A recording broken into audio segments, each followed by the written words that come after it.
What's up, brother? You know, we've been working hard for a long time, you know what I mean? And this is basically, makes me happy and to see my dad that he's able to buy himself, you know, a house with a big private gym.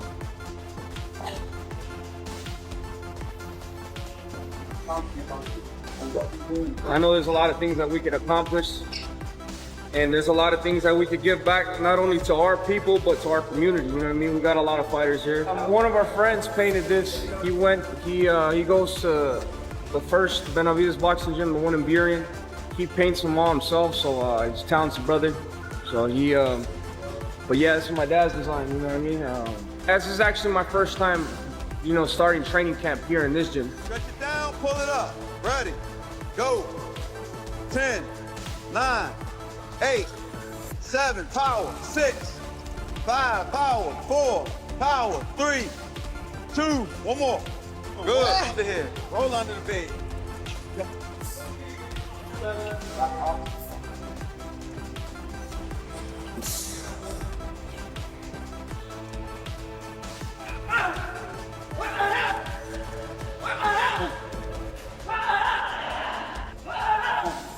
Gervonta Davis and David Benavidez are sharing a training camp as they both prepare for their highly anticipated boxing comeback fights, creating an intriguing dynamic between two of the sport's most dangerous fighters. The unusual pairing has generated significant buzz throughout the boxing community, with fans and analysts alike speculating about what this collaboration might mean for both men. The energy in the gym is electric as these two champions push each other to new heights.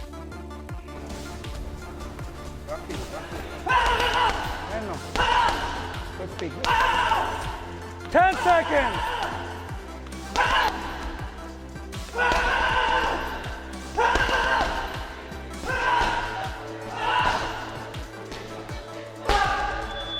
Super focused, super motivated.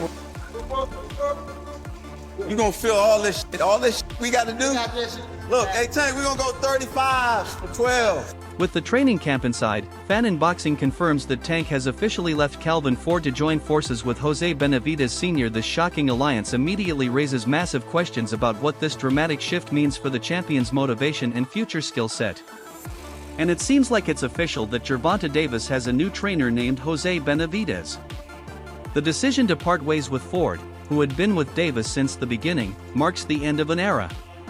Seems like it's official that Gervonta Davis has a new trainer named Jose Benavidez.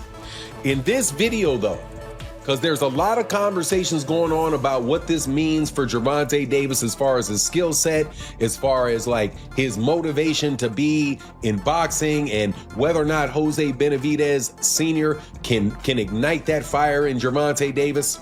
Well, in this video, I want to talk about that, but I also want to talk about a real reason for what took place in Gervonta Davis's camp, and one of the reasons that he's no longer with Coach Kenny and Coach Calvin.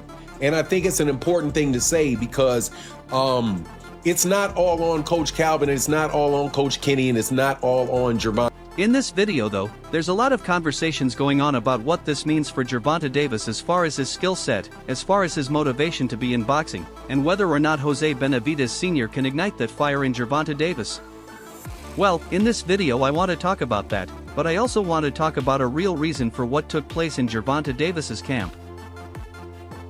And one of the reasons that he's no longer with Coach Kenny and Coach Calvin, and I think it's an important thing to say because it's not all on Coach Calvin. It's not all on Coach Kenny, and it's not all on Gervonta Davis.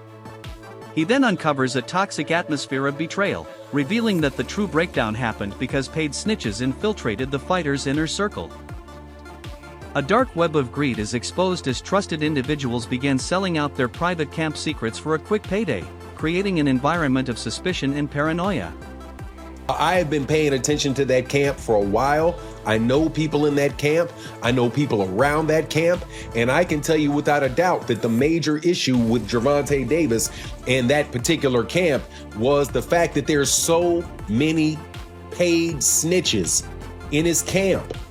It was replete with family members and other people who, whenever they got a piece of information about Gervonta Davis, would try to go out and give that information to somebody else in exchange for money.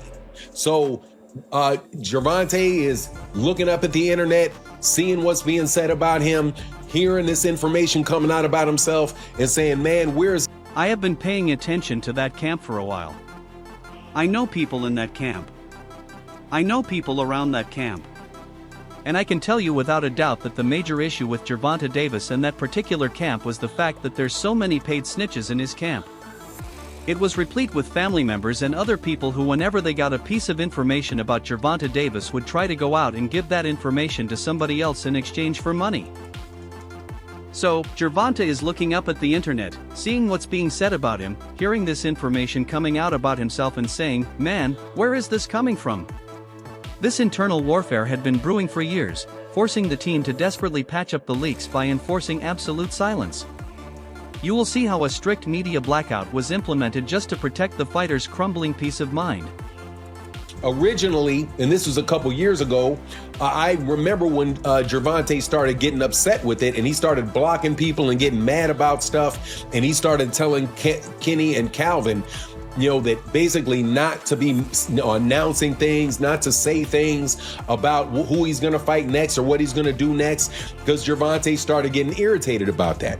I also know that Calvin Ford stopped talking to the media for a long period of time. Kenny Ellis stopped talking to the media about Gervonta in that way, because they were appeasing Gervonta and Gervonta's desire to have that information kept in-house, right?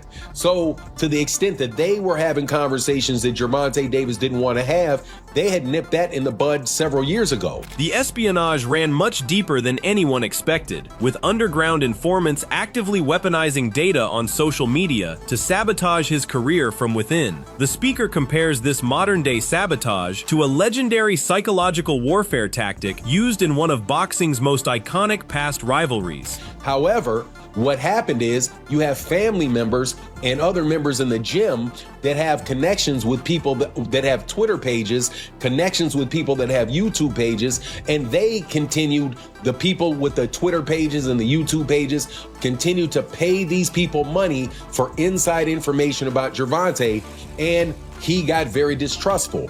Now, if you think, okay, well, man, that's not that big a deal. You go and, people know, it happens all the time where you have spies in camp. Like one particular incident that I know about that really enlightened me to that problem in boxing was when Andre Ward was fighting Sergey Kovalev, and Andre Ward was just being very vocal about knowing what was going on with John David Jackson and what was going on with Sergey Kovalev. And he was telling basically, you're doing this, you're doing that, you're drinking this, and you're drinking this, and you're doing that, and your problem was here, and your problem is there. Andre Ward knew the whole thing. How? Because he had a spy in the camp. The problem with that, with Gervonta, is when you have spies around him, in his family, in the gyms in Baltimore, you have people that leak. Originally, and this was a couple years ago, I remember when Gervonta started getting upset with it and he started blocking people and getting mad about stuff, and he started telling Kenny and Calvin, that basically not to be announcing things, not to say things about who he's going to fight next or what he's going to do next, because Gervonta started getting irritated about that. I also know that Calvin Ford stopped talking to the media for a long period of time. Kenny Ellis stopped talking to the media about Gervonta in that way because they were appeasing Gervonta and Gervonta's desire to have that information kept in-house. Right. So to the extent that they were having conversations that Gervonta Davis didn't want to have, they had nipped that in the bud several years ago. The espionage ran much deeper than anyone expected, with underground informants actively weaponizing data on social media to sabotage his career from within. The speaker compares this modern-day sabotage to a legendary psychological warfare tactic used in one of boxing's most iconic past rivalries. That's a great match. I feel like there's some comfort there. Is that what it is? I feel like that's what it is. I feel like there's some They comfort both there. killers. He's down in Florida, if I'm not mistaken. Yeah. It's Washington, Yeah, he's between Seattle, Washington, Florida, Arizona, Yeah. Vegas. He be everywhere. Yeah. Which might match the lifestyle of Gervonta Davis, Yeah, surprising to see it, I think. But I feel like he's comfortable with Jose. The discussion deepens as Porter highlights the mysterious spark needed to keep a fighter's internal fire burning. This new bond might just provide the ultimate sync, where trainer and fighter finally move as one. And just telling y'all what I know, sometimes that's all it takes. Whatever's gonna get this light flip up, turned on, and keep it on, sometimes it's comfort. I just need somebody I feel comfortable with, that I can be myself with, and that, you know, when I'm ready to move, they move it. When they ready to move, I'm moving. And I feel like he thinks he has that with Jose. I don't know. That's just right off the top of the head. Like seeing that when stuff. he wants to move. Yeah. Anthony Bernays steps in to question the logic behind. However, what happened is you have family members and other members in the gym that have connections with people that have Twitter pages, connections with people that have YouTube pages, and they continued, the people with the Twitter pages and the YouTube pages continued to pay these people money for inside information about Gervonta. And he got very distrustful. Now, if you think, okay, well, man, that's not that big a deal. You know, you go, and you know, people know. It happens all the time where you have spies in camp. Like one particular incident that I know about that really enlightened me to that problem in boxing was when Andre Ward was fighting Sergey Kovalev. And Andre Ward was just being very vocal about knowing what was going on with John David Jackson and what was going on with Sergey Kovalev. And he was telling basically, you're doing this, you're doing that, you're drinking this and you're drinking this and you're doing that, and your problem was here and your problem is there. Andre Ward knew the whole thing. How? Because he had a spy in the camp. The problem with that with Gervonta is when you have spies around him and his family, in the gyms in Baltimore, you have people that leak information that are trying to harm him. That's a weird one for me. Why? It's just only like it's paired up. Like I feel like Jose can definitely train his son. I'm not sure about everything. Yeah, that's what I was gonna say. We seen him train Jose and David, and then also Pacheco and Rayo. Jose Rayo, yeah. And Pacheco as well. You know, Pacheco isn't with them, And they anymore, both are going. Yeah. And yeah, they both are. Yeah. Transitioning to the sudden fallout, Sean Zittel admits the bitter feud with Calvin Ford makes absolutely no sense on paper. He reflects on the signature blueprint Ford carved into his fighters, proving his undeniable genius from scratch. It's their business, but I just don't. I don't add up the beef with him and Calvin Ford, really. I guess Calvin may have done an interview or two that Gervonta didn't like, but it's like, that made no sense, man. Look, I remember when I saw Truck Simpson spar before Truck tailed off, when he had promise. No offense, Truck, you know, much love to you. But when Truck was 18, 19 years old, and it was like, oh, this kid, he has talent, he has real upside. He threw his punches in the same way Gervonta Davis did. He had a lot of the same kind of rhythm that Gervonta did, and that's what made me go, Calvin is a good trainer. Even though Calvin didn't move the needle for Jahan Ingram over the weekend. Jahan Ingram lost to Devin Cushing. It didn't look like Calvin had a big impact on him winning. He wound up losing to Devin Cushing. Devin Cushing, bigger guy, anyways. But when I saw Truck do that, I go, okay, so Calvin has an imprint. He has a system. There's a way a guy he builds from scratch in the Baltimore amateur program looks.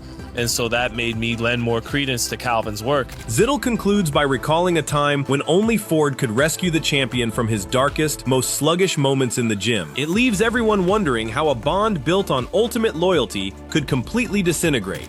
I just remember like Tank being in the gym for the Santa Cruz fight, came in heavy and was in Floyd's gym, and he didn't like that spark didn't come and Floyd was trying to get it out of him. It wasn't really happening in the first couple weeks. He had to wait to wire. He had a couple months until the Santa Cruz fight date. But once Calvin came to the gym from Baltimore, the spark started and the light came on, and I was like, you know, that's a bond. And I don't know. I'm just, you know, it's like I don't know what the big beef is. Why Calvin built you from scratch. He has always went to bat for you, even when you make it very hard for someone to go to bat for you with all the shit you put you yourself and your fan base through and the boxing world through, and Calvin's always tried to say the right things to not offend. Sean Porter speaks on the unexpected comfort Tank might find in this nomadic high-energy environment, suggesting that the change could be exactly what he needs. He questions whether a shared killer instinct is exactly what matches the champion's chaotic lifestyle and unpredictable nature. Porter's analysis suggests that the partnership might be more logical than it appears on the surface. The discussion deepens as Porter highlights the mysterious spark needed to keep a fighter's internal fire burning, emphasizing that motivation is not always easy to maintain. This new bond might just provide the ultimate synergy where trainer and fighter finally move as one with complete understanding. The potential for this partnership to reignite Davis's passion is significant. Anthony Burns steps in to question the logic behind this bizarre pairing, creating an eerie sense of skepticism about whether it will work. The hosts debate whether the new coach can truly replicate his past family success with an outsider who has no blood connection. The uncertainty surrounding this new partnership has divided opinions throughout the boxing community. And Floyd Schofield are edging a little bit closer to a fight. What are you hearing from that end? Yeah, I'm hearing all positive. I'm hearing these negotiations have been progressing in a very positive way between the sides of Gervonta Davis and Floyd Schofield. Now, we have not seen Gervonta Davis in the ring since that disputed draw against Lamont Roach early last year. We have not seen Floyd Schofield in the ring since the stunning one-round knockout over Tevin Farmer last June. There were some plans back in April to get Floyd Schofield into the ring, but he and his father, who's also his manager, who's also his co-trainer, they said, we don't want any kind of stay busy fight. We want a world title fight, and they want that fight against Gervonta Tank Davis. Again, I am told a lot of positive progress to the point that they're discussing dates for this fight. They're discussing September, late September, or early October to match Floyd Schofield against Gervonta Davis for that WBA 135-pound title. All right, I got one more. Transitioning to the sudden fallout, Sean Zittel admits the bitter feud with Calvin Ford makes absolutely no sense on paper given their long history together. He reflects on the signature blueprint Ford carved into his fighters, proving his undeniable genius from scratch. The dissolution of this partnership has left many wondering what went wrong. Zittel concludes by recalling a time when only Ford could rescue the champion from his darkest, most sluggish moments in the gym, highlighting the unique bond they shared. It leaves everyone wondering how a bond built on ultimate loyalty could completely disintegrate so quickly. The breakdown of this relationship is one of the most surprising developments in recent boxing history. But hey, while Tank has officially kicked off this grueling training camp alongside Jose Benavidez Sr., an eerie cloud of mystery still hangs over his immediate future. Whispers originally spread that a blockbuster showdown with Kid Austin was completely finalized. Yet the official confirmation remains dangerously quiet, leaving fans in suspense about what comes next. I said to this, right? And I don't hide it. I said that I think that there's 3 people in the world that I think that could beat Tank. That would be Devin, that would be Shakur, and Tank Davis himself. Yeah, right? You got the last one right. That's the only person that can beat me, Gervonta Davis. That's the only person. Them niggas cannot touch me at all. They all been in the ring with me. They all been in the ring with me. They all been in the ring, and I cracked both of them. I feel you, but check this right there. But okay, so you telling me you cracked both of them, right? But I was also told that Devin got the best of you in the last sparring session. He didn't get no best of me. He didn't get no best of me. He did not get no best of me. He jumped right off the plane and sparred Devin. Right off the plane. No best of me. He didn't get no best of me. Let me something, man. You can go on the internet. And I sparred him twice. Right. And Bill took him out the ring. And Bill admitted that. Bill and Dan both said that. Almost knocked him out in Floyd gym. Did they tell you that? Did they tell you I don't know about knocked him out in the gym? Did they tell you I don't that? know, but I ain't hear that. Oh, okay.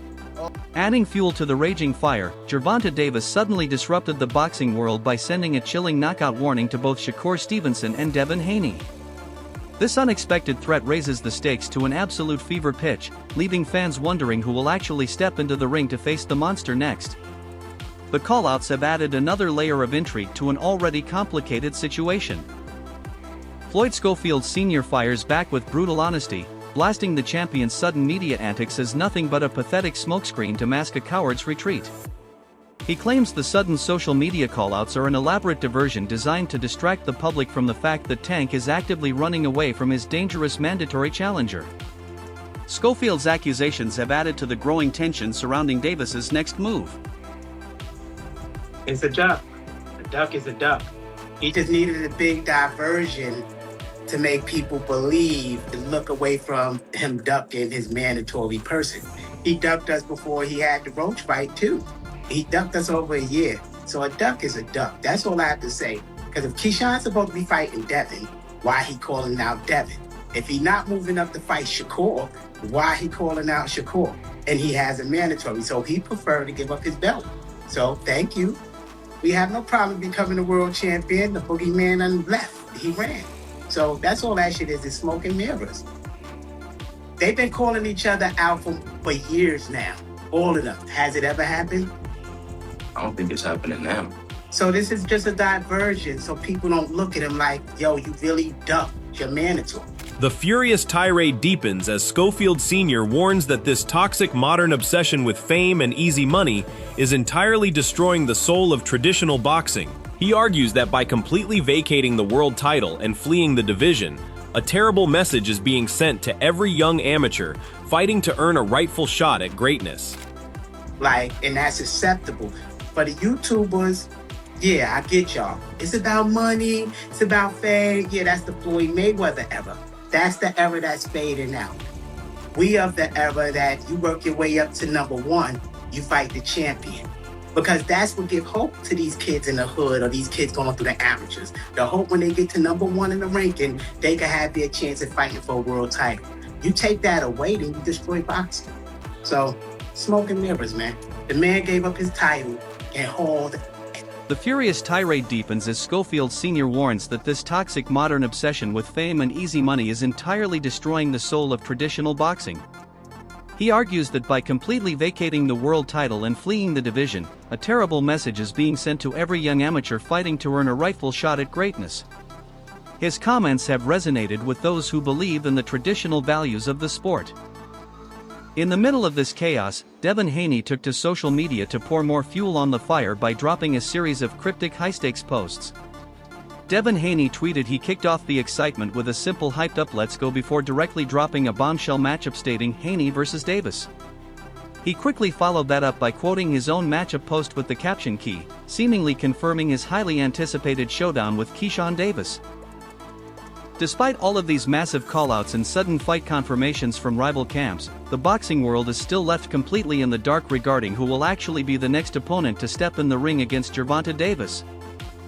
Yeah, 100%. We're going after Dimitri Bivol. Okay, that's it. I told you guys that's what I got. That's what I wanted to do, and just so the fans they have something to look up to. That's look forward to. That's why I give you guys my breakdowns, what I'm trying to do, what are my plans. And I told you guys I was gonna come back down and fight Bivol, and that's exactly what I'm gonna do. Now I won 2 more titles at cruiserweight. Now it's time to capture the rest of the titles at light heavy. On the other side, David Benavidez shifts the focus entirely to his own massive master plan. Confidently declaring his intention to drop back down and hunt down Dimitri Bivol, he explicitly lays out his ultimate goal to completely conquer the light heavyweight landscape and give the fans the undisputed legacy fights they are begging to see. Benavidez's ambition is clear and unwavering. I hear a lot of people talking about heavyweight, but these are big guys. This is an extremely different type of power. So I'm not thinking about heavyweight anytime soon. If I think of heavyweight, maybe that's probably by 5-6 years. But what I really wanted to do is I want to become unified champion at 175 and become a dominant champion at 175. I've been telling you guys I want to get Dimitri Bivol, then Archer Beterbiev. And I know those are 2 fights that all the world of boxing wants to see. So right now that I can make 175 comfortably, I feel like we got to make that happen first. Addressing the wild rumors about moving up further, Benavidez completely dismisses the idea of entering the heavyweight division anytime soon due to the dangerous power differential. He emphasizes that his immediate priority is to comfortably dominate at 175 pounds and systematically dismantle top-tier monsters like Artur Beterbiev first. His focus remains on conquering his current division before considering any further moves. Definitely. That's the main fight I'm chasing. That is my goal right now. You know what I mean? And then till I win that WBO and that WBA and the WBC as well, you know what I mean? That's my goal. You know what I mean? Anyone that says anything else, fine. I want to become undisputed in the cruiserweight division. The plot thickens dramatically as Gio Paya enters the picture, boldly calling out Benavidez and putting the entire boxing world on absolute high alert. This sudden challenge injects a massive wave of unpredictability, leaving fans to wonder if the Mexican monster will be forced to detour into a high-stakes cruiserweight collision with the cruiserweight king throwing down the gauntlet. There is still no official confirmation on who Benavidez will actually lock horns with next. The future of the boxing world hangs by a thread as these legendary fighters make major tactical moves behind closed doors. With Tank Davis shaking up his entire training structure, Devin Haney plotting his next high-stakes moves on social media, and David Benavidez looking to systematically conquer his division, the landscape of the sport is changing rapidly. Every single decision made in these camps carries massive weight, threatening to permanently alter the legacy of everyone involved. The rivalries are becoming deeply personal, pushing the psychological warfare far past the boundaries of the ring. As these underground chess pieces continue to shift, fans are strapped in for what could be the most explosive era in modern boxing history. One wrong move or leaked secret could cost a champion everything, making the anticipation for these upcoming fight nights absolutely suffocating. Crucial career turning points like these will define the hierarchy of the sport for the next decade, leaving zero room for error. What do you think about Tank Davis completely leaving his longtime coaching staff to join forces with Jose Benavidez Sr.? And do you believe this dramatic change will actually elevate his performance for his upcoming return? Will Devin Haney's teased matchup with Keyshawn Davis end up stealing the spotlight? Or will Benavidez successfully hunt down Dimitri Bivol to secure his undisputed legacy? Do you feel that the rampant leaks and paid informants inside modern training camps are truly destroying the trust and authenticity of the sport? How do you think Jai Opetaya's sudden call-out alters the trajectory for the Mexican monster? And should Benavidez take that dangerous detour? Who do you honestly believe is the true boogeyman left standing in these divisions when all the smoke and mirrors finally clear out? Do you think the intense external pressure from social media and ducking accusations is forcing these fighters into matchups earlier than they planned? If Benavidez does decide to bypass the cruiserweight challenge, does it hurt his standing as a fighter willing to take on anyone? Let us know your thoughts in the comments section below. And don't forget to subscribe to our channel and tune in for more videos like this.